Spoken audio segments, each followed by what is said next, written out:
अध्यक्ष महोदय, सबसे पहले तो मैं आपके माध्यम से सदन के सभी दलों के, मैंने जितने भी हमारे सम्मानित सदस्य हैं उनके प्रति आभार व्यक्त करना चाहता हूं कि ऑपरेशन सिंदूर की जो शानदार कामयाबी हासिल हुई है उस पर चर्चा करने के लिए आज सदन पूरी तरह से तैयार है। अध्यक्ष महोदय, सबसे पहले मैं इस सदन के माध्यम से मैं देश के उन वीर सपूतों को, उन बहादुर सैनिकों को नमन करता हूं जिन्होंने की राष्ट्र की सीमाओं की रक्षा के लिए आज जब भी आवश्यकता पड़ी है अपना बलिदान देने में वह पीछे नहीं रहे हैं। आज भी वह तैयार हैं और आज भी वह तत्पर हैं। साथ ही मैं उन सैनिकों की स्मृति को भी अध्यक्ष महोदय नमन करता हूं जिन्होंने की भारत की एकता और अखंडता सुनिश्चित करने के लिए अपना सर्वस्व बलिदान कर दिया। मैं पूरे देश की तरफ से सेनाओं के सभी जवानों के प्रति कृतज्ञता व्यक्त करता हूं। अध्यक्ष महोदय, आज मैं आपकी अनुमति से ऑपरेशन सिंदूर से जुड़े कुछ महत्वपूर्ण तथ्यों और विषयों को सदन के समक्ष रखने के लिए यहां खड़ा हूं। अध्यक्ष महोदय, 6 और 7 मई 2025 को भारतीय सेनाओं ने ऑपरेशन सिंदूर के नाम से एक ऐतिहासिक सैन्य कार्रवाई को अंजाम दिया। यह केवल एक सैन्य कार्रवाई नहीं थी, बल्कि यह भारत की संप्रभुता, उसकी अस्मिता, देश के नागरिकों के प्रति हमारी जिम्मेदारी और आतंकवाद के खिलाफ हमारी नीति का एक इफेक्टिव और डिसाइसिव डिमॉन्स्ट्रेशन था। अध्यक्ष महोदय, जैसा इस सदन को जानकारी है, 22 अप्रैल 2025 को जम्मू कश्मीर के पहलगाम क्षेत्र में एक अमानवीय और कायराना आतंकी हमला हुआ। इस हमले में हमारे 25 निर्दोष नागरिकों सहित एक नेपाली नागरिक की भी जान गई थी। उन निर्दोष लोगों की जान उनका धर्म पूछ कर लिया गया। यह अपने आप में अमानवीयता का सबसे कुत्सित और सबसे घृणित उदाहरण था। यह घटना भारत की सहन शक्ति की सीमा की भी मैं मानता हूं परीक्षा थी। अध्यक्ष महोदय, इस हमले के तुरंत बाद हमारे प्रधानमंत्री श्री नरेंद्र मोदी जी ने तीनों सेनाओं के प्रमुखों की एक उच्च स्तरीय बैठक की और उन्हें छूट दी गई कि वे अपने विवेक, स्ट्रेटेजिक अंडरस्टैंडिंग और रीजनल सिक्योरिटी सिचुएशन को ध्यान में रखते हुए वह निर्णायक कार्रवाई करें। इसके बाद हमारे सैन्य नेतृत्व ने न केवल अपनी मैच्योरिटी दिखाई, बल्कि उस स्ट्रेटेजिक विजडम का भी परिचय दिया जिसकी उम्मीद भारत जैसी एक रिस्पॉन्सिबल पावर से की जाती है। अध्यक्ष महोदय, ऑपरेशन सिंदूर को अंजाम देने से पहले हमारी सेनाओं ने हर पहलू का बहुत ही गहराई के साथ अध्ययन किया। हमारे पास कई विकल्प थे, लेकिन हमने उस विकल्प को चुना जिसमें आतंकवादियों और उनके ठिकानों को अधिकतम नुकसान पहुंचे और जिसमें पाकिस्तान के आम नागरिक को कोई क्षति न होने पाए, इस बात की भी हम लोगों ने चिंता की। अध्यक्ष महोदय, हमारी सेनाओं द्वारा की गई वेल कोऑर्डिनेटेड स्ट्राइक्स ने 9 टेररिस्ट इंफ्रास्ट्रक्चर टारगेट्स को प्रिसीजन के साथ, सटीकता के साथ हिट किया और इस सैन्य कार्रवाई में एक अनुमान के अनुसार 100 से अधिक आतंकवादी, मैं बहुत संभल कर बोल रहा हूं अध्यक्ष महोदय, हमारी फिगर गलत ना होने पाए, फिगर इससे बहुत अधिक है। 100 से अधिक आतंकवादी, उनके ट्रेनर, उनके प्रशिक्षक, उनके हैंडलर, लश्कर-ए तोयबा और हिजबुल मुजाहिदीन जैसे आतंकवादी संगठनों से संबंधित थे। ये वही आतंकी संगठन हैं जिन्होंने पाकिस्तान की सेना और ISI का जिन्हें खुला समर्थन प्राप्त है। अध्यक्ष महोदय, 7 मई 2025 को रात्रि 1:05 भारतीय सशस्त्र बलों ने ऑपरेशन सिंदूर प्रारंभ किया, जिसमें पाकिस्तान और पाक ऑक्युपाइड कश्मीर में भारत के खिलाफ आतंकी गतिविधियों से जुड़े 9 स्थानों को निशाना बनाया गया। इसमें POK के मुजफ्फराबाद में, सवाई नाला और सैयदना बिलाल कैंप, कोटली में मस्जिद अब्बास, वह मसबर रहील शाहिद कैंप, कोटली में गुलपुर कैंप, भीमबर में बरनाला कैंप, कोटली में अब्बास कैंप और पाकिस्तान के पंजाब प्रांत में बहावलपुर, मुरिदके और सरजाल और मेहमुना जोया शामिल थे। इनमें से 7 आतंकी शिविरों को भारतीय सेना ने पूरी तरह से नष्ट कर दिया, जबकि भारतीय वायुसेना ने मुरिदके और बहावलपुर को नेस्त नाबूद किया, जो लश्कर-ए-तोयबा और जैश-ए मोहम्मद के केंद्र हैं। पूरा ऑपरेशन मात्र, अध्यक्ष महोदय, जानकर पूरे सदन को प्रसन्नता होगी कि विदिन 22 मिनट्स पूरा ऑपरेशन समाप्त और हमने आतंकवादियों को उनके घर में घुसकर मारा। सशस्त्र बलों ने हमारी माताओं और बहनों के सिंदूर का बदला लिया और प्रत्येक भारतीय इस भावना से ओत-प्रोत हो गया। अध्यक्ष महोदय, मैं चाहूंगा कि पूरा सदन एक बार हमारे सेना के बहादुर जवानों के शौर्य और पराक्रम का। अध्यक्ष महोदय, यह सिंदूर की लाली शौर्य की कहानी है। यह सिंदूर की लाली शौर्य की कहानी है, भारत के मस्तक पर वीरता की निशानी है। अध्यक्ष महोदय, सेनाओं ने अंधेरी रात होने के बावजूद हमले की सफलता के स्पष्ट एविडेंस भी जुटाए हैं, साक्ष्य है हमारे पास। अध्यक्ष महोदय, हमले के कुछ ही घंटों के भीतर एक प्रेस रिलीज और मीडिया ब्रीफिंग के माध्यम से इन्हें जनता की जानकारी के लिए जारी कर दिया गया था।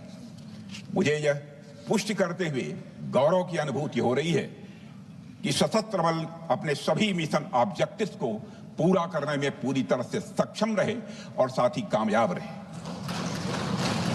अध्यक्ष महोदय, 7 मई 2025 को हमले माने 1:35 के तुरंत बाद भारतीय डीजीएमओ ने हॉटलाइन संदेश के माध्यम से पाकिस्तान के डीजीएमओ यानी डायरेक्टर जनरल मिलिट्री ऑपरेशन से संपर्क किया और टेरर इंफ्रास्ट्रक्चर के खिलाफ हमारे हमले के रेशनल और मेथोडोलॉजी के बारे में पूरी जानकारी दी और यह तथ्य भी बताया ये हमले एस्केलेटरी नेचर वाले नहीं थे, माने इसको हम आगे नहीं बढ़ाना चाहते।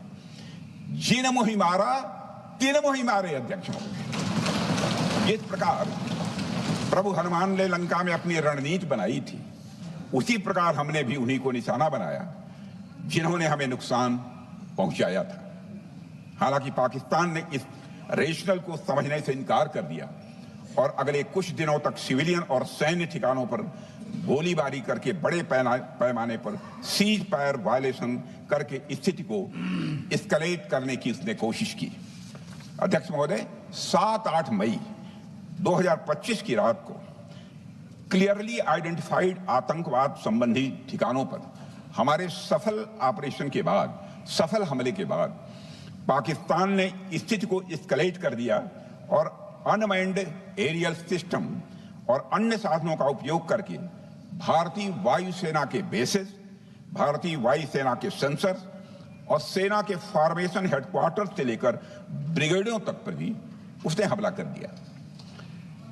हालांकि हमारी इंटीग्रेटेड एयर डिफेंस ग्रिड और काउंटर यूएस ग्रिड ने इन हमलों को सफलतापूर्वक विफल कर दिया। अध्यक्ष महोदय, यस 400 यमारसैन आकाश मिसाइल सिस्टम और एयर डिफेंस गन्स बहुत प्रभावी साबित हुई हैं। अध्यक्ष महोदय, इस एस्केलेशन पर हमारा जवाबी हमला स्विफ्ट, प्रोपोर्शनेट और नबातुला था। अध्यक्ष महोदय, जिसमें 8 मई 2025 को केवल चुनिंदा पाकिस्तानी एयर डिफेंस सिस्टम और सेंसर नेटवर्क को प्रिसीजन गाइडेड मिशन द्वारा म्यूनिशंस द्वारा जो है टारगेट किया गया। अध्यक्ष महोदय, हमारी कार्रवाई पूरी तरह से सेल्फ डिफेंस में थी, न तो वह प्रोवोकेटिव थी और न तो एक्सपेंशनिस्ट थी। पाक द्वारा ये हमले 7 मई 25 से लगातार चले और 10 मई 2025 को रात लगभग 1:30 पर पाकिस्तान ने बड़े पैमाने पर भारत के ऊपर मिसाइल, ड्रोन, रॉकेट और अन्य लॉन्ग रेंज वेपन्स का इस्तेमाल किया। इसके साथ साथ उन्होंने इलेक्ट्रॉनिक वॉरफेयर से जुड़ी टेक्नोलॉजीज का भी सहारा लिया। अध्यक्ष महोदय, उनके निशाने पर हमारे भारतीय वायुसेना के अड्डे, थल सेना के एमिनिशन डिपोज, हवाई अड्डे और मिलिट्री कैंट थे। अध्यक्ष महोदय, यह कहते हुए मुझे गौरव की अनुभूति हो रही है कि हमारे air defence system, counter drone system और इलेक्ट्रॉनिक इक्विपमेंट्स ने पाकिस्तान के इस हमले को पूरी तरह से नाकाम कर दिया। पाकिस्तान हमारे किसी भी टारगेट को हिट नहीं कर पाया अध्यक्ष महोदय, और हमारे किसी भी इंपॉर्टेंट एसेट को नुकसान नहीं हुआ है। हमारी सुरक्षा व्यवस्था अध्यक्ष महोदय चाक चौबंद थी और हर हमले को हम लोग रोका गया। मैं इसके लिए भारतीय सेना के बहादुर सैनिकों की जमकर सराहना करता हूं, जिन्होंने दुश्मन के हर मंसूबे पर पानी फेर दिया। और अपने प्रतिपक्ष के मित्रों से भी कहना चाहता हूं, एक बार फिर से भारत के सेना के जवानों का कम से कम मेज थपथपाकर उनका अभिनंदन करिए। बहुत बहुत धन्यवाद। बहुत बहुत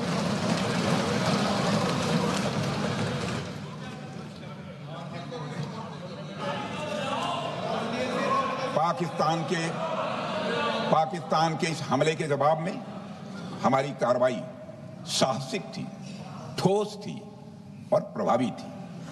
भारतीय वायुसेना ने वेस्टर्न फ्रंट पर पाकिस्तान के हवाई अड्डों, command and control systems, military infrastructures और एयर डिफेंस सिस्टम को निशाना बनाया और इस मिशन को हमारी सेनाओं ने सफलतापूर्वक अंजाम देने में कामयाबी हासिल की। अध्यक्ष महोदय, हमारी सेनाओं ने चकलाला, सरगोधा, रफीकी, रहीम यार खान, जैकबाबाद, सुक्कुर और भोलारी जैसे बड़े एयरबेस पर प्रहार किया और पूरी दुनिया ने भारतीय वायुसेना के शौर्य और पराक्रम की तस्वीर देखी।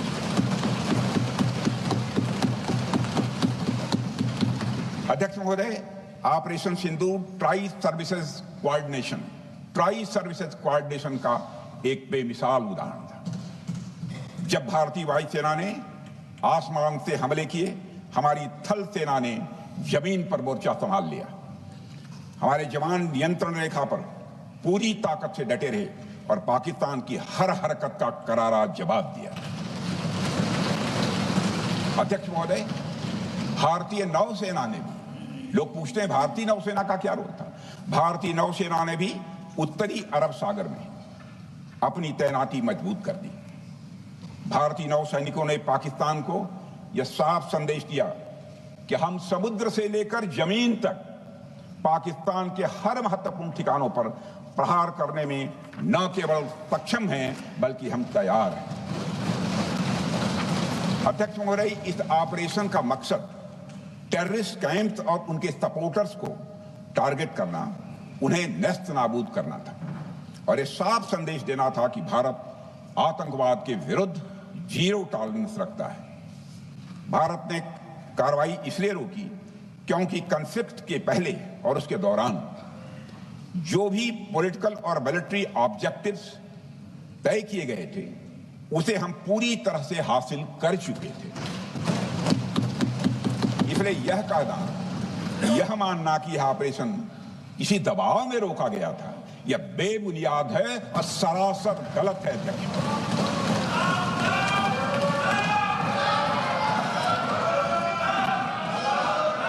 मैं सदन को फिर से आश्वस्त करना चाहता हूं, अपने राजनैतिक जीवन में अध्यक्ष महोदय, मैं आपके माध्यम से सदन को आश्वस्त करना चाहता हूं, अपने राजनीतिक जीवन में जानबूझकर कभी भी असत्य न बोलूं, इसकी भरपूर कोशिश की है मैंने, चाहे सदन हो अथवा सदन के बाहर। अध्यक्ष महोदय, मैं आपके माध्यम से सदन को यह भी अवगत कराना चाहता हूं,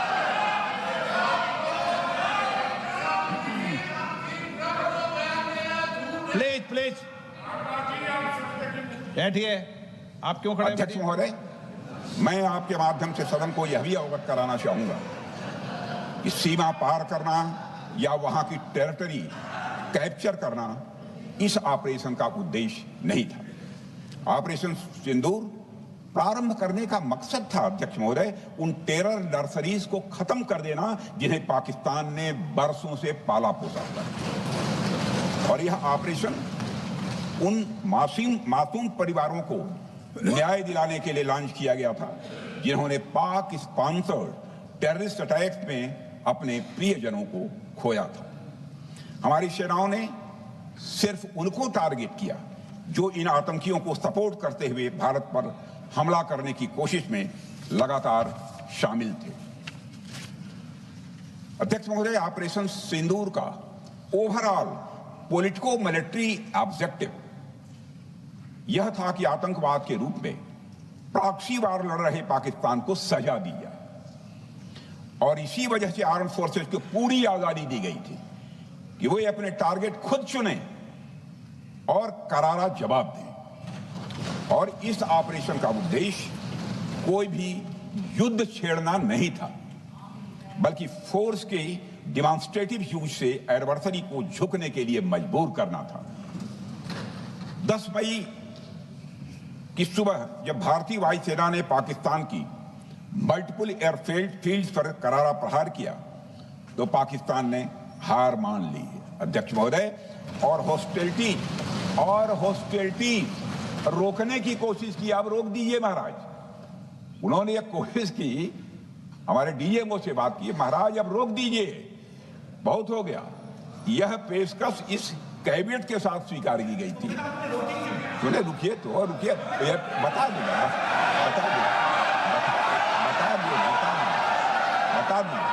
अब बैठते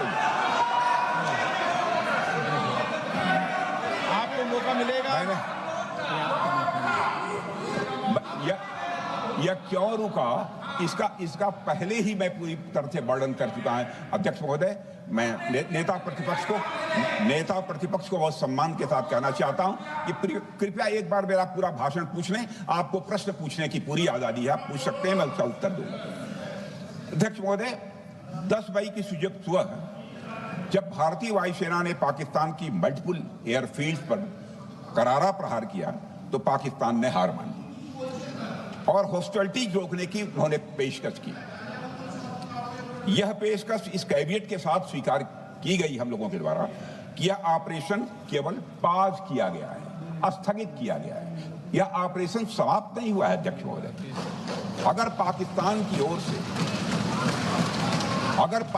की ओर से भविष्य में कोई भी मिस एडवेंचर हुआ तो यह ऑपरेशन, अध्यक्ष महोदय, मैं सदन को आश्वस्त करना चाहता हूं, दोबारा प्रारंभ हो।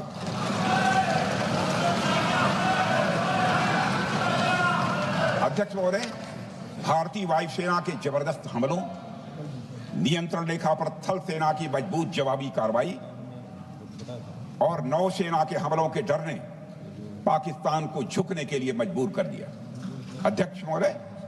और पाकिस्तान की हार उनकी एक सामान्य विफलता नहीं थी, बल्कि यह उसके सैन्य बल और मनोबल या दोनों की एक हार थी।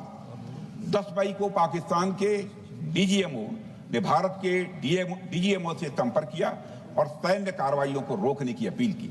मैं सदन में यह बात फिर से दोहराना चाहूंगा कि पाकिस्तान के डीजीएमओ ने भारत के डीजीएमओ से संपर्क किया और सैन्य कार्रवाइयों को रोकने की अपील की। 12 मई को दोनों देशों के डीजीएमओ के बीच औपचारिक संवाद हुआ और दोनों पक्षों ने सैन्य कार्रवाइयों पर विराम लगाने का निर्णय लिया।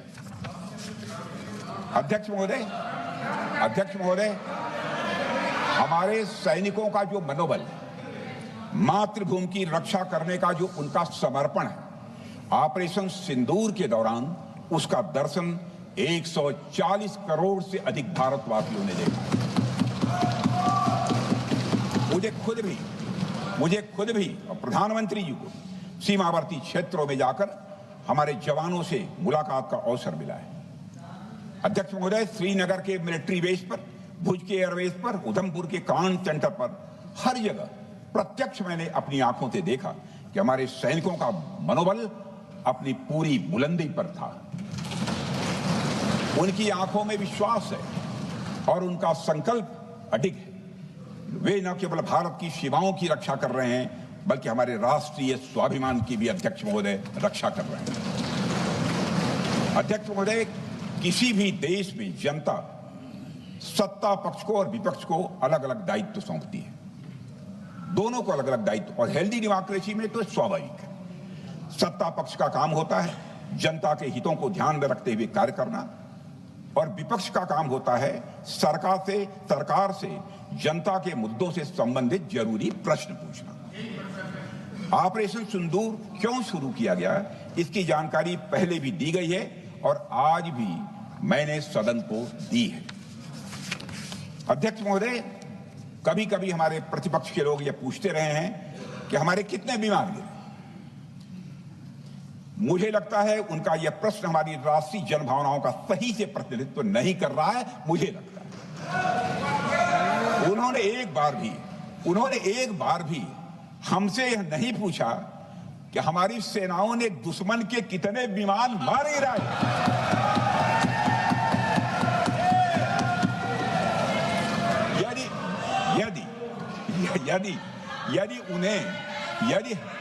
यदि उन्हें प्रश्न पूछना ही है अध्यक्ष महोदय, तो उनका प्रश्न यह होना चाहिए, क्या भारत ने आतंकवादी ठिकानों को तबाह किया? तो उसका उत्तर है हाँ।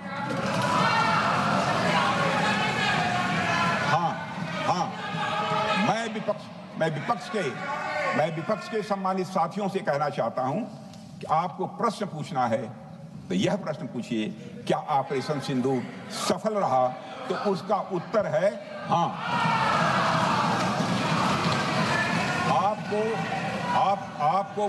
आपको प्रश्न पूछना है तो यह प्रश्न पूछिए कि जिन आतंकियों ने हमारी बहनों, हमारी बेटियों का सिंदूर मिटाया, क्या हमारी सेनाओं ने ऑपरेशन सिंदूर में उन आतंकियों के आकाओं को मिटाया? तो इसका उत्तर है हाँ। और आपको प्रश्न पूछना है तो यह पूछिए कि इस ऑपरेशन में क्या हमारे जाबाज सैनिकों को कोई क्षति हुई है? तो उसका उत्तर है नहीं।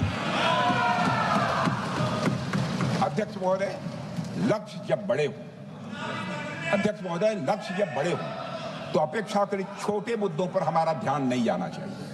लक्ष्य बड़े हों तो छोटे मुद्दों पर, अपेक्षाकृत जो छोटे मुद्दे होते हैं कंपैरेटिवली, उन पर ध्यान नहीं जाना चाहिए, क्योंकि छोटे मुद्दों पर ही ध्यान देते रहने से देश की सुरक्षा और सैनिकों के सम्मान और उत्साह जैसे बड़े मुद्दों से ध्यान हट सकता है, जैसा कि विपक्ष के हमारे कुछ साथियों के साथ हो रहा है।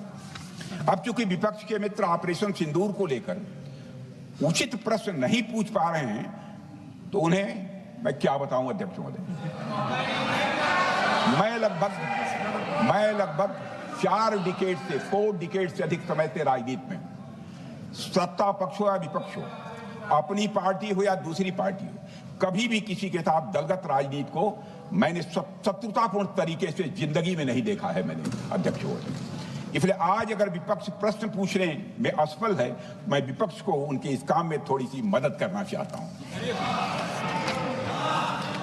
अध्यक्ष महोदय, मैं विपक्ष के अपने सम्मानित साथियों से ये कहना चाहता हूं कि यदि आज हम लोग सत्ता पक्ष में हैं, तो ऐसा नहीं है कि हम हमेशा सत्ता पक्ष में ही रहेंगे। यह आवश्यक नहीं है, किसी के लिए आवश्यक नहीं। एक लंबा समय हमने विपक्ष का काम किया है, एक लंबा समय हमने सरकारों से सवाल पूछने में लगाया है। जनता ने जब हमें विपक्ष में रहने का दायित्व सौंपा था, तो हमने विपक्ष में रहकर विपक्ष की भूमिका को बड़े ही सकारात्मक तरीके से निभाया भी। अध्यक्ष महोदय, विपक्ष में रहकर हमने कैसे प्रश्न पूछे, इसके कुछ उदाहरण मैं यहां रखना चाहता हूं। 1962 में अध्यक्ष महोदय, चीन के साथ हुए युद्ध में जब दुखद परिणाम आया, तो हमने उस समय की सरकार से यह पूछे थे, लेकिन वह प्रश्न यह था कि हमारे देश की धरती पर दूसरे देश का कब्जा कैसे हुआ। हमने यह प्रश्न पूछा था कि हमारी सेना और हमारी जनता अपमानित क्यों हुई। हमने यह प्रश्न पूछा था कि बड़ी संख्या में हमारे सैनिक हताहत कैसे हुए। हमने यह प्रश्न नहीं पूछा कि हमारे टैंक हमारी मशीनें, हमारी बंदूकें क्यों ध्वस्त हो गई, यह प्रश्न हम लोगों ने नहीं पूछा। मशीनों और तोपों की चिंता न करके, मशीनों और तोपों की चिंता न करके अध्यक्ष महोदय, हमने देश की टेरिटरी की चिंता की, हमने देश के सैनिकों की। इसी तरह 71 के युद्ध में, 71 के युद्ध में जब हमने पाकिस्तान को सबक सिखाया, मैं उस समय की सरकार को मैं बधाई देना चाहता हूं। हमने अपने राजनीतिक और सैन्य नेतृत्व की प्रशंसा की। हमने ये नहीं देखा कि किस दल की सरकार है, किस विचारधारा की सरकार है, इसकी चिंता नहीं की कभी। हमारे नेता अटल बिहारी वाजपेयी ने संसद में खड़े होकर उस समय के नेतृत्व की प्रशंसा की थी। हमने इस बात की खुशी जाहिर कि हमने अपने शत्रु को सबक सिखाया। हमने उस दौरान यह प्रश्न नहीं पूछा कि सबक सिखाने के दौरान में भारत के कितने प्लेन्स गिरे, भारत के कितने इक्विपमेंट्स बर्बाद हुए। यह प्रश्न अध्यक्ष महोदय उस समय भी हम लोगों ने नहीं पूछा। अध्यक्ष महोदय, यदि मैं इसे और भी प्रैक्टिकल तरीके से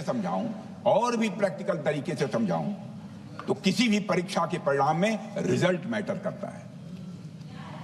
यदि किसी परीक्षा में कोई बच्चा अच्छे मार्क्स लेकर आ रहा है, तो हमारे लिए उसके मार्क्स मैटर करने चाहिए। हमें इस बात का ध्यान नहीं रखना चाहिए कि एग्जाम के दौरान उसकी पेंसिल टूट गई थी या उसकी पेन खो गई।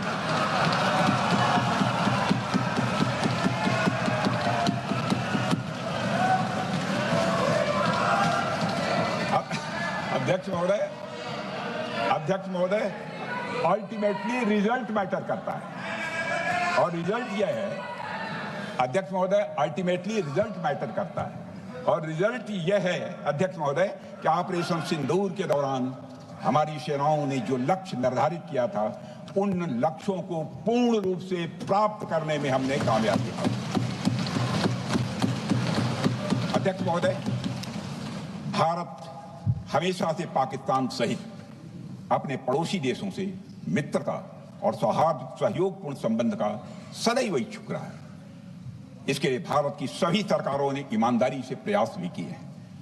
वह चाहे आदरणीय लाल बहादुर शास्त्री जी हों, या अटल बिहारी वाजपेयी जी हों, या हमारे स्वर्गीय मनमोहन सिंह जी हों, या प्रधानमंत्री श्री नरेंद्र मोदी जी, सभी ने हमेशा चाहा है कि इस इलाके में शांति और समृद्धि बनी रहे। सभी ने यह चाहा। अध्यक्ष महोदय, यह बात हमारी सिविलाइजेशनल वैल्यूज के साथ मेल खाती है, इसलिए ऐसा हुआ। अध्यक्ष महोदय,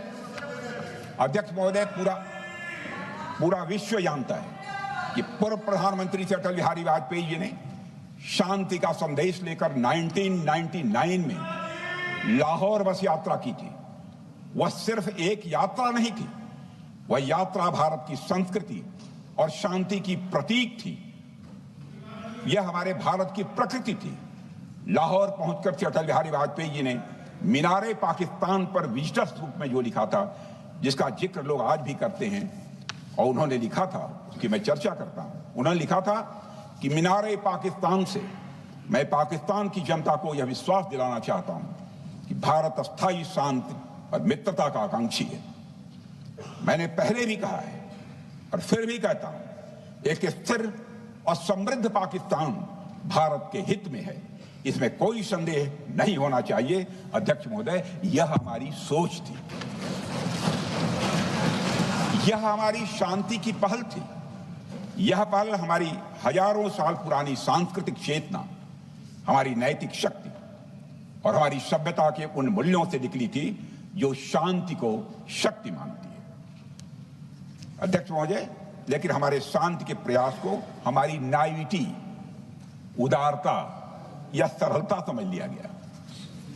जब हम शांति के लिए कदम बढ़ा रहे थे, उसी वक्त पाकिस्तान कारगिल में घुसपैठ की साजिश रच रहा था।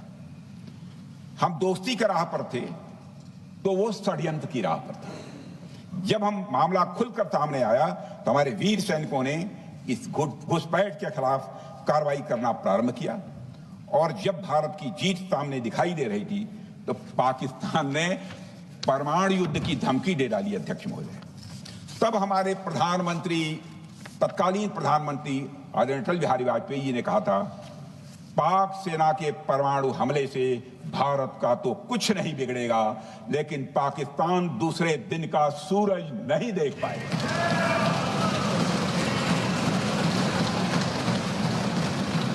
यानी अटल जी जो शांति का पैगाम लेकर गए, वही अटल जी शक्ति का भी परिचय देने में तनिक भी नहीं हिचके। यही है भारत। अध्यक्ष महोदय, यह सामर्थ्य का उद्घोष था।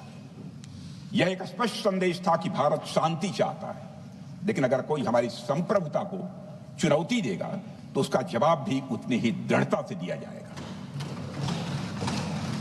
अध्यक्ष महोदय, 2015 में जब हमारे प्रधानमंत्री मोदी जी ने लाहौर जाकर नवाज शरीफ से मुलाकात की, तो भारत ने फिर से दोस्ती का हाथ बढ़ाया। भारत ने फिर से दोस्ती का हाथ बढ़ाया। अध्यक्ष महोदय, हम वाकई में शांति की राह पर चलना चाहते थे, क्योंकि हमारी मूल प्रकृति बुद्ध की है, युद्ध की नहीं है। हमारी सरकार ने भी पाकिस्तान के साथ शांति स्थापित करने के अनेक प्रयत्न किए हैं, लेकिन बाद में हमने 2016 में सर्जिकल स्ट्राइक से, 2019 में बालाकोट में एयर स्ट्राइक से और 2025 के ऑपरेशन सिंदूर से हमने शांति स्थापित करने का दूसरा रास्ता अपनाया है। अध्यक्ष महोदय, अब हमारे प्रधानमंत्री श्री नरेंद्र मोदी जी और हमारी सरकार का स्टैंड बिल्कुल क्लियर है कि टेररिज्म और टॉक्स ये दोनों साथ नहीं चल सकते, क्योंकि सभ्य मुल्कों के बीच बातचीत होती है। अध्यक्ष महोदय, लोकतांत्रिक देशों में बातचीत होती है, पर एक ऐसा देश जिसके वजूद में लोकतंत्र का एक कतरा भी न हो और सिर्फ रिलीजियस फैनेटिसिज्म, टेररिज्म और हेट्रेड अगेंस्ट इंडिया हो, उसके साथ संवाद किसी भी सूरत में नहीं किया जा सकता, क्योंकि टेररिज्म की भाषा जो अध्यक्ष महोदय होती है वह खून, डर और नफरत है, संवाद नहीं। गोलियों की आवाज में संवाद की आवाज दब जाती है। जहां खून बहता है वहां बातचीत की गुंजाइश अध्यक्ष महोदय नहीं बचती। अध्यक्ष महोदय, पाकिस्तान की वर्तमान स्थिति अब जग जाहिर है। जिस देश ने आतंक को अपनी विदेश नीति का औजार बना लिया, वह अंततः अपने ही जाल में फंस जाता है। पाकिस्तान की नीति और चरित्र को लेकर कोई भ्रम नहीं रहना चाहिए। यह एक ऐसा देश है जो वैश्विक आतंकवाद की नर्सरी है, और उन्होंने इसको अपनी स्टेट पॉलिसी का भी एक आधार बनाया हुआ है। अध्यक्ष महोदय, ऑपरेशन सिंदूर के दौरान पूरी दुनिया ने देखा है कि पाकिस्तान में सरकार आतंकवादियों के लिए स्टेट फ्यूनरल का इंतजाम कर रही है, और सैन्य अधिकारी भी आतंकवादियों के जनाजे में भाग लेते हैं। यह वही देश है जो सीमा पर सैनिकों से लड़ने का साहस नहीं जुटा पाता, इसलिए निर्दोष नागरिकों, बच्चों और तीर्थ यात्रियों को आतंकवाद का निशाना बनाता है। पाकिस्तान की सेना और आईएसआई आतंकवाद को एक प्रॉक्सी वार के रूप में अध्यक्ष महोदय इस्तेमाल करती हैं, और उसके सहारे वे भारत को डिस्टेबलाइज करने का सपना देखती हैं। अध्यक्ष महोदय, मैं लोकतंत्र के मंदिर में खड़े होकर यह बात कह रहा हूं कि भारत को 1000 कट्स देने का सपना पालने वालों को नींद से जग जाना चाहिए। यह मोदी जी के नेतृत्व वाला नया भारत है जो आतंकवाद के खिलाफ किसी हद तक जा सकता है।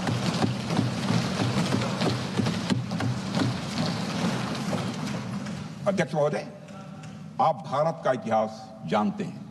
देखिए, हमने कभी भी किसी की 1 इंच जमीन पर आज तक कभी कब्जा नहीं किया है। हम यह भी जानते हैं कि युद्ध अपनी बराबरी वालों से करना चाहिए। ऐसा गोस्वामी तुलसीदास जी ने लिखा है, और गोस्वामी तुलसीदास जी कहते हैं कि नीति ऐसी ही होनी चाहिए। प्रीति और बैर बराबरी वाले से ही करनी चाहिए। शेर यदि मेढकों को मारे तो उसका बहुत अच्छा संदेश नहीं आता है अध्यक्ष महोदय।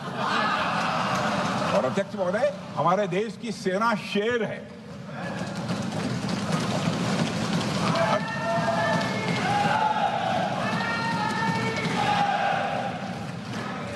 अध्यक्ष महोदय, पाकिस्तान जैसा देश जो साइज, सामर्थ्य, शक्ति और समृद्धि में हमारे आसपास भी नहीं है, उस मुल्क से कैसा मुकाबला? जो मुल्क अपने अस्तित्व के लिए दूसरों पर आश्रित हो, उसके मुकाबले का मतलब है अपना स्तर कम करना। हमारी नीति है आतंकवाद के खिलाफ प्रभावी कार्रवाई करना। हमारा पाकिस्तान विरोध उनकी आतंकवाद की नीति के कारण है, इसलिए पाकिस्तान से हमारा विरोध है। अध्यक्ष महोदय, हम अगर शांति की आशा के लिए हाथ बढ़ाना जानते हैं तो अशांति फैलाने वाले हाथों को उखाड़ना भी जानते हैं।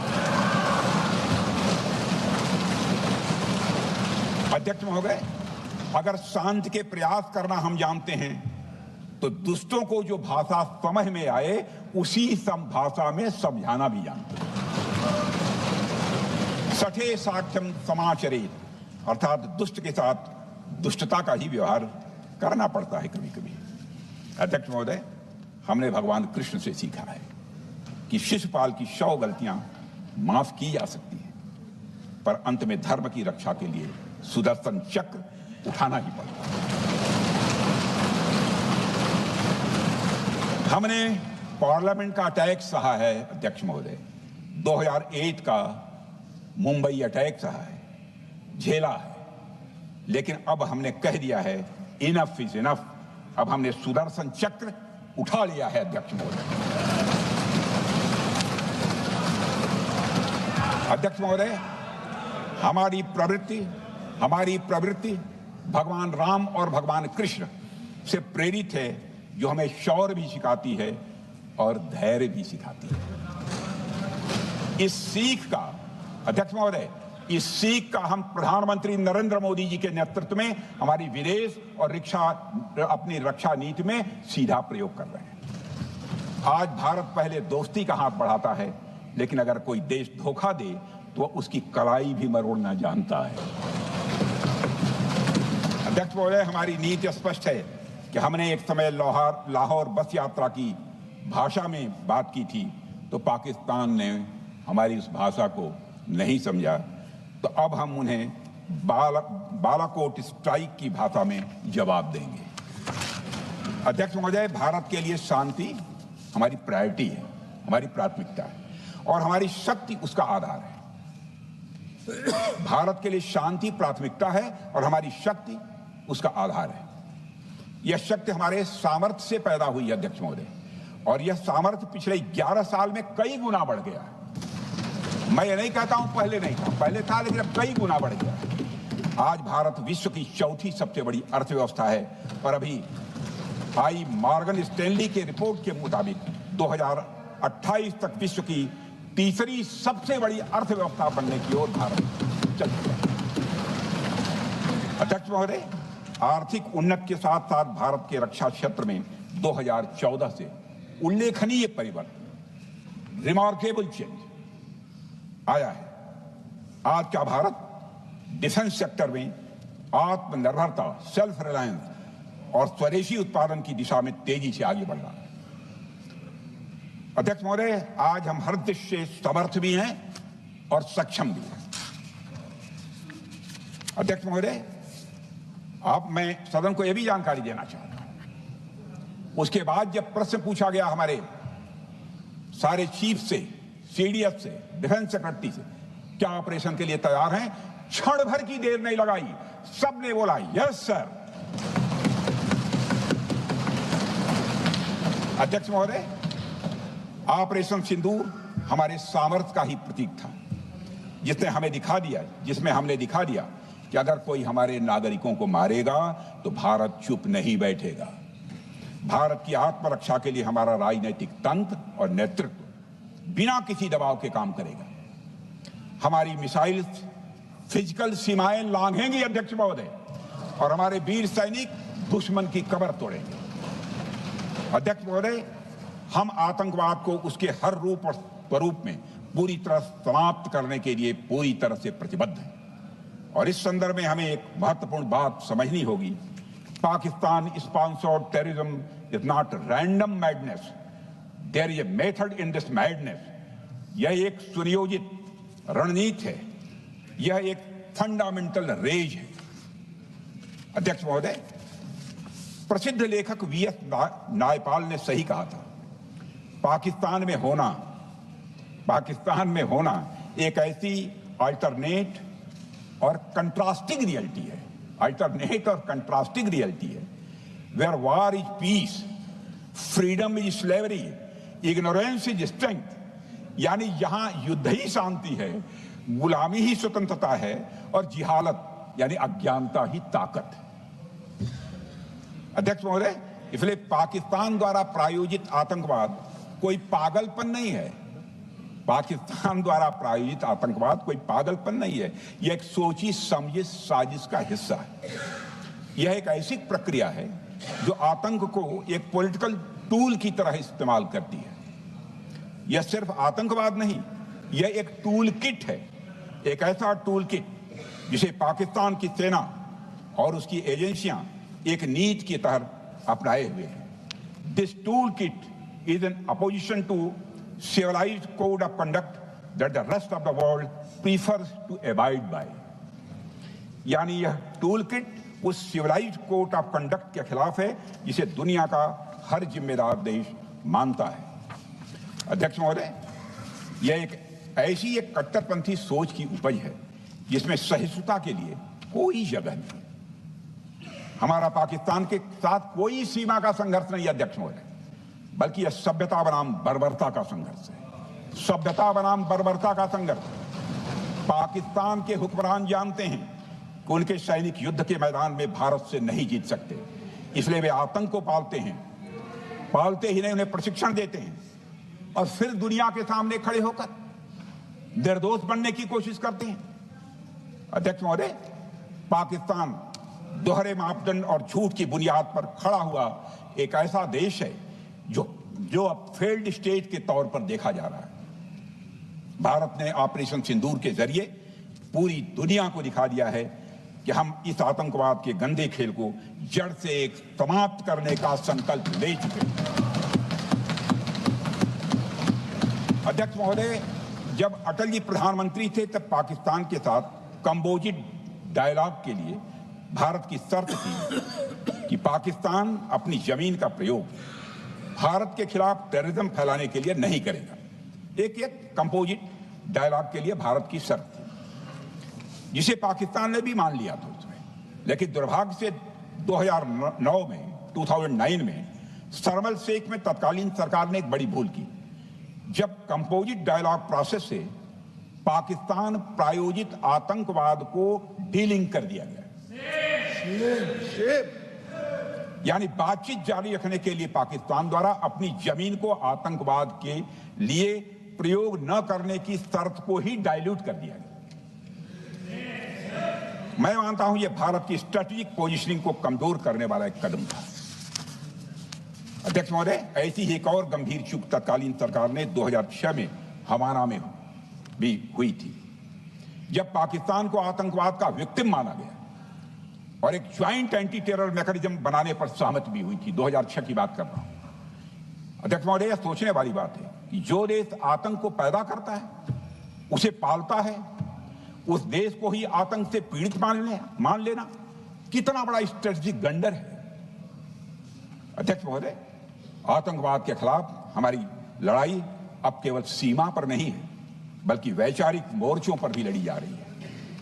इसी उद्देश्य से प्रधानमंत्री जी कई हाई लेवल डेलीगेशंस का गठन भी उन्होंने किया था, जिसमें हमारे लगभग अधिकांश दलों के सम्मानित सदस्य उसमें शामिल थे। उसमें विभिन्न राजनीतिक दलों के रिप्रेजेंटेटिव शामिल हैं और सचमुच इस समिति ने वैश्विक मंचों पर जाकर भारत की बात बहुत ही प्रभावी तरीके से रखी और आतंकवाद के विरुद्ध वैश्विक समर्थन को उन्होंने मजबूत किया। अध्यक्ष महोदय, मैं उन सभी डेलीगेशन के सम्मानित सदस्यों के प्रति शीश झुकाकर आभार व्यक्त करना चाहता हूं, जिन्होंने भारत का आतंकवाद के खिलाफ स्टैंड तथा जीरो टॉलरेंस की पॉलिसी और ऑपरेशन सिंदूर के बारे में दुनिया के देशों को सही तरीके से अवगत कराया, प्रभावी तरीके से अवगत कराया। अध्यक्ष महोदय, ऑपरेशन सिंदूर को लेकर सर्वदलीय बैठक भी हुई। I am very happy to tell the house that during Operation Sindoor, all the political parties of the country kept aside all ideologies and differences and showed solidarity with the nation, with the soldiers and with the government. फिर इसके लिए आभार व्यक्त करता हूं। मुझे लगता है यही इस देश के लोकतंत्र की खूबसूरती है। अध्यक्ष महोदय, जैसा कि हमारे माननीय प्रधानमंत्री मोदी जी ने भी कहा है कि ऑपरेशन सिंदूर अभी रुका है, समाप्त नहीं हुआ है। यदि आवश्यकता पड़ी, यदि पाकिस्तान फिर किसी नापाक हरकत की कोशिश करता है तो हम और भी कठोर और निर्णायक कार्रवाई करने के लिए तैयार हैं। अध्यक्ष महोदय, ऑपरेशन सिंदूर के माध्यम से पाकिस्तान के मन में भारत को लेकर जो बहुत बड़ी गलतफहमी थी वह हमने दूर कर दी है। और मेरी दूर थोड़ी बहुत बची यदि भई होगी तो उसको भी दूर कर देंगे। अध्यक्ष महोदय, मुझे महाकवि राष्ट्र कवि रामधारी सिंह जी दिनकर की कुछ पंक्तियां याद आती हैं। अध्यक्ष महोदय, क्षमाशील हो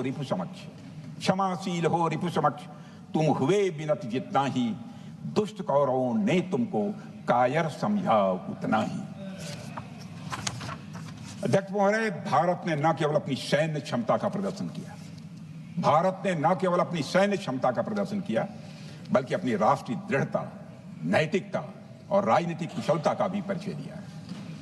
भारत अब किसी भी आतंकी हमले का निर्णायक और स्पष्ट उत्तर देगा। अध्यक्ष महोदय, हमने एक नई लक्ष्मण रेखा खींच ली है। अब आतंकवाद को आश्रय और समर्थन देने वालों को कोई शरण नहीं मिलेगी। और अध्यक्ष महोदय, भारत किसी भी तरह के न्यूक्लियर ब्लैकमेलिंग या दबावों के आगे अब झुकने वाला नहीं है।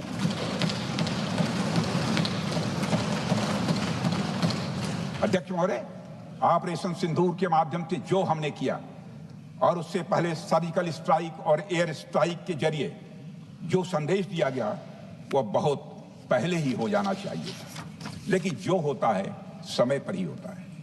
अध्यक्ष महोदय, हमारी सरकार ने आतंकवाद के खिलाफ हमारी जीरो टॉलरेंस की नीति को दुनिया के हर मंच पर पूरी तरह से स्पष्ट कर दिया है और हम उस पर कोई समझौता किसी भी सूरत में नहीं करने वाले हैं। अभी कुछ सप्ताह पहले मुझे शंघाई कोऑपरेशन ऑर्गेनाइजेशन की डिफेंस मिनिस्टर्स मीटिंग में जाने का अवसर मिला था। वहां जो डिक्लेरेशन तैयार किया जा रहा था उसमें आतंकवाद पर भारत का स्टैंड डाइल्यूट हो रहा था। हमने साफ कह दिया कि जब तक आतंकवाद के मुद्दे पर भारत का स्टैंड रखा नहीं जाएगा, हम किसी ज्वाइंट स्टेटमेंट पर साइन नहीं करेंगे और इसकी वजह से वहां कोई ज्वाइंट स्टेटमेंट नहीं आया। अध्यक्ष महोदय, इसका परिणाम क्या? अब देखिए, अब हमारे प्रधानमंत्री जी ब्रिक्स की बैठक में ब्राजील गए, करिश्मा किया है हमारे प्रधानमंत्री। तो चीन की मौजूदगी में जो ज्वाइंट डिक्लेरेशन आया उसमें जम्मू और कश्मीर में हुए आतंकी हमले को कंडेम भी किया गया। यह प्रधानमंत्री ने करिश्मा करके दिखाया, यानी भारत की बात अंततः मानी गई। और यह ब्रिक्स सम्मेलन के इतिहास में पहली बार हुआ जब जम्मू एवं कश्मीर में हुए किसी आतंकी घटना को खुलकर कंडेम किया गया।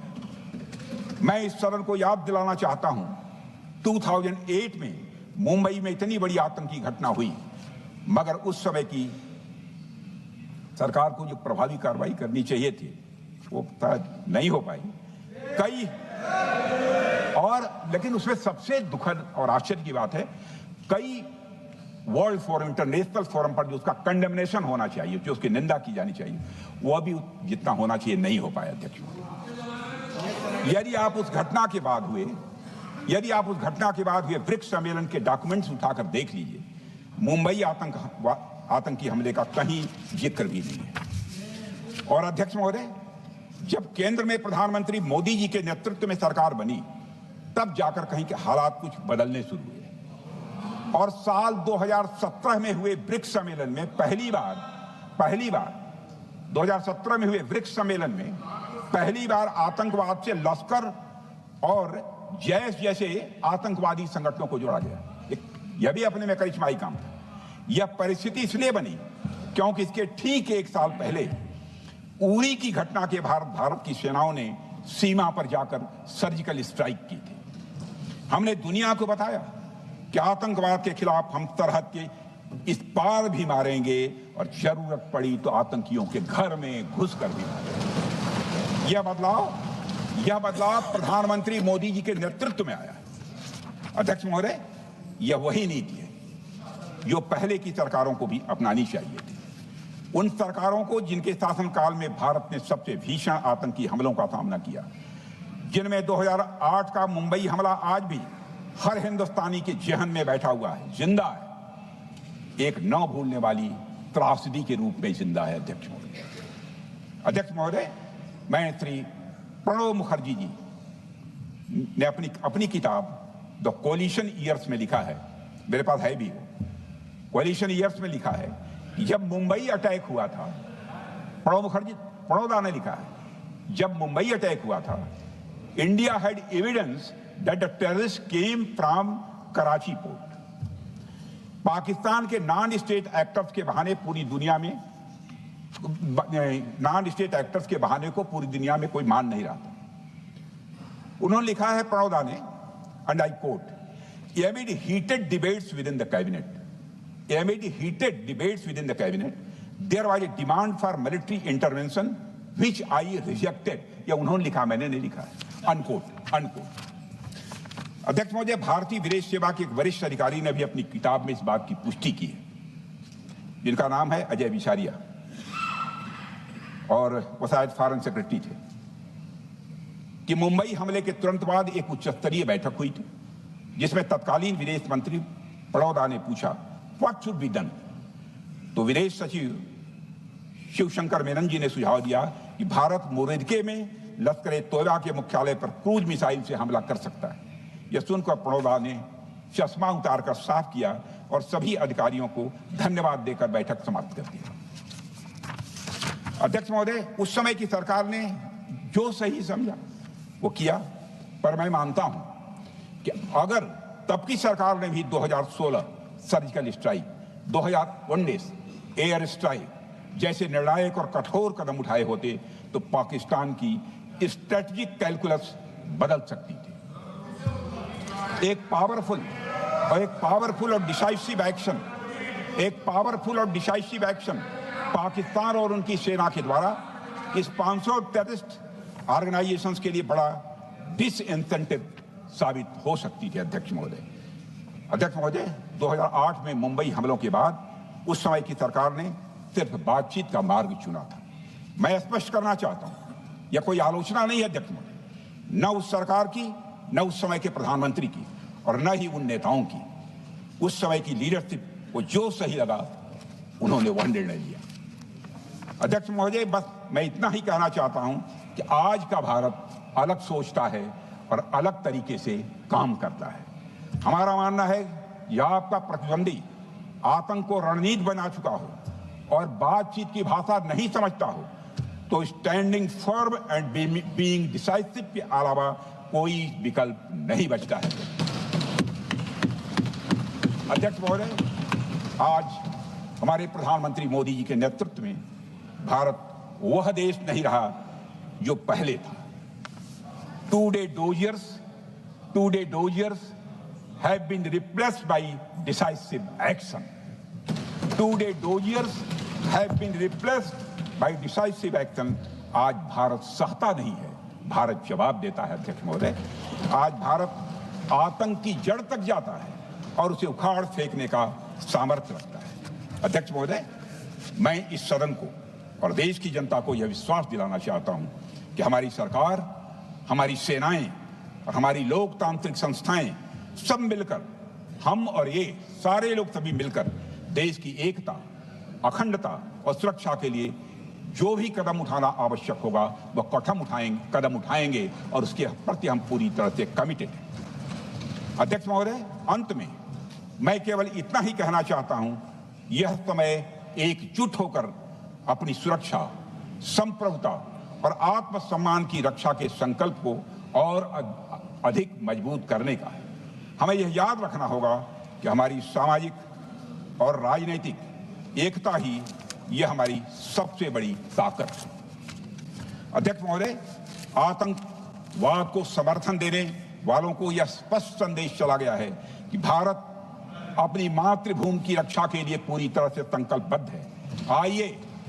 आइए हम सभी दलगत भाव से ऊपर उठकर, आइए हम सभी दलगत भाव से ऊपर उठकर संगच्छध्वम संगवरध्वम के मंत्र से प्रेरणा लेकर एक साथ खड़े हो जाएं और हम इस राष्ट्रीय संकल्प को मजबूत करें। यही हम सबका राष्ट्रीय दायित्व है। और इन्हीं शब्दों के साथ अध्यक्ष महोदय, आपने मुझे विचार रखने का अवसर दिया। आपके प्रति आभार व्यक्त करते हुए और अपने सभी सम्मानित सदस्यों के प्रति धन्यवाद व्यक्त करते हुए अपना निवेदन समाप्त करता हूँ। सबने शांतिपूर्वक बात की।